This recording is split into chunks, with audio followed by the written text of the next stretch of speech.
ఈ రోజున ఆయన మాట వినేదానిలాగా ఉంటున్నావా? దేవుడి మాటకి లోబడగలుగుతున్నావా?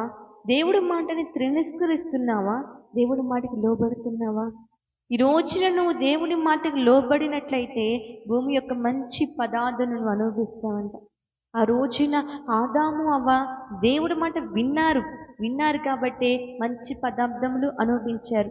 కానీ ఒక్కొక్క టైంలో దేవుడి మాటను కూడా వాళ్ళు విసర్జించారు. దేవుడి మాటను కూడా విననొల్లలేను. అందుకని ఏదైనా తోట నుంచి బయటికి వెలివేయబడ్డారు. ఈ రోజున నువ్వు ఎవరి మాట వినగలుగుతున్నావు? దేవుడి మాట వింటే భూమి యొక్క మంచి పదార్థాలు అనుభవిస్తావు. పదార్థములే కాదండి, దేవుడికి ఆశీర్వాదం కూడా నువ్వు అనుభవిస్తావు. ఆయన నిన్ను ఆశీర్వదించాలనుకుంటున్నాడు, గొప్పగా నిన్ను నిలబెడదాం అనుకుంటున్నాడు. ముందు ఆయన మాట వినేవారిలాగా మనము ఉండగలగాలి. దేవుడి మాటని ఎప్పుడు మనము విసర్జించు